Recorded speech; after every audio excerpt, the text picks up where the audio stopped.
So I get my temperature fuel float fixed, issued, and take the car for another drive, and everything seems fine. Then today I go out for a spin, pick up my kid from school, and my indicators, my turn signals are not working. And I know they were working before, so now I have to go fault find. So I did, when I was working with the temperature, I did see a little spark, which I was meant to disconnect my battery. And so I thought, okay, let me go and see the fuse. Now, as most people would know from a fuse box in a Stag, this is the fuse cover. It tells you the fuse, generic information of the fuse, but you really need to go to the ROM. In my book, it's page number 1870, sheet 2. It gives you a bit more detail of what each individual fuse does. So in my case, since my turn signals or indicators are not working, it is the second fuse next to the battery control, which is across 3, 4, and it's called ignition control. So I know my ignition control fuse is okay because all the other things mentioned here, stop lamps, reverse lamps, fuel indicator, they're all working. So then the next thing I do, I have a Federal 71 Stag. The hazard lights and the turn signals are all individual. It's interesting, I don't even know if there is a fuse for the hazard lights in this written here, but anyway. So I had problems with my indicators before, and it was to do with the flasher unit itself. So I went in my parts bin and did find one. So this is a 71 Federal Stag, and if you go into the fuse box, sorry, I don't have much light. Let me get a flashlight. This is the fuse panel on a 71 Federal left-hand drive, obviously Stag.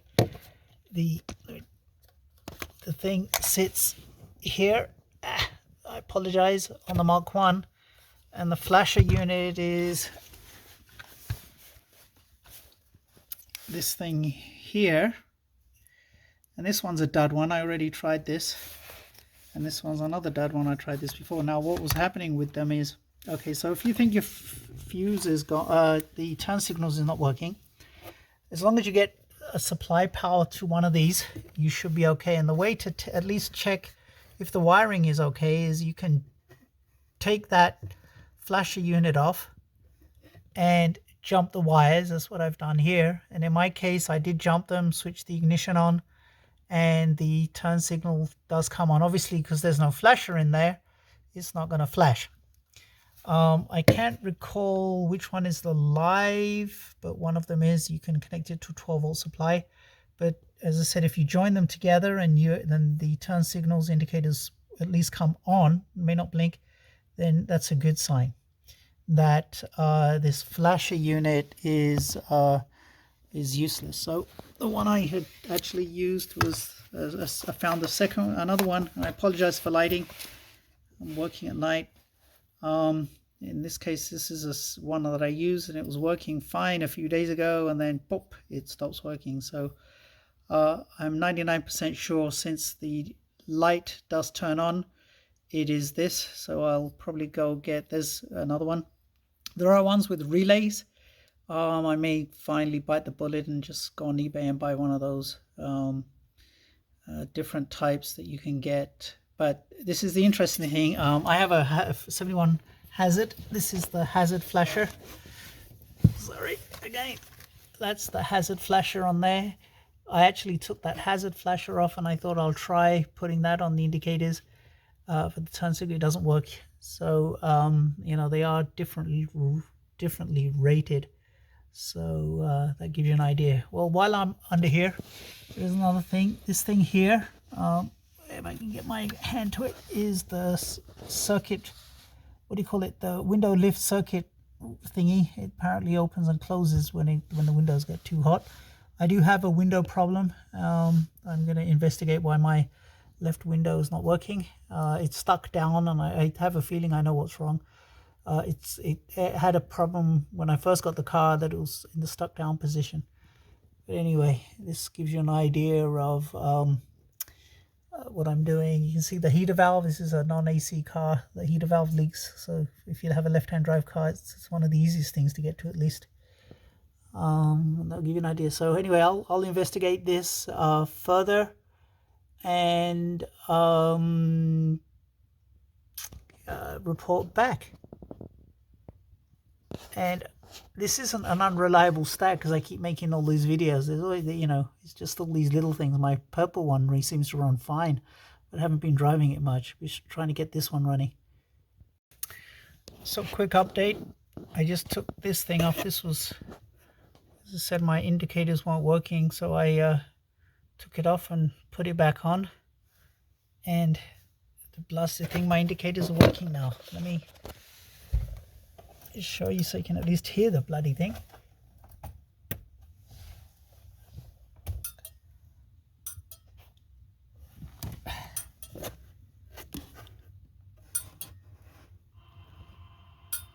You can hear it ticking away, but it wasn't before, so I have no clue. Maybe it was just a bad connection. I have no clue. But anyway, that's all I have to do is put it back now. Just quickly, I think if your turn signal indicator stays on, that means there's connection there, and then this isn't ticking away. So that's an indication that this is definitely gone.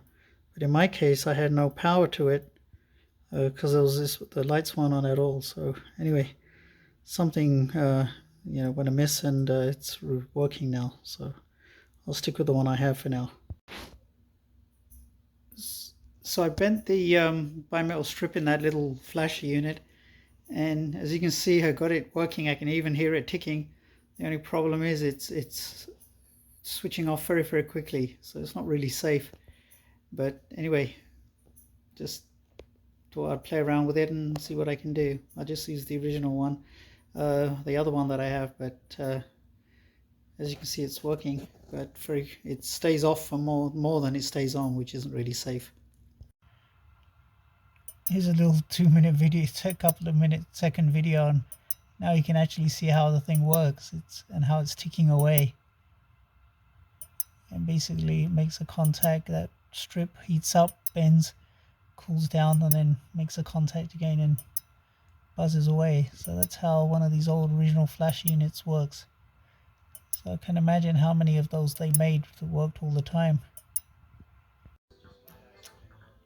So the one in my left hand is the one that I was messing around with and I got working. And you can see the date stamp was 0171, and then there's another one which is 0675. So anyway, both of them are not working. And so I will probably look for a backup with these part numbers.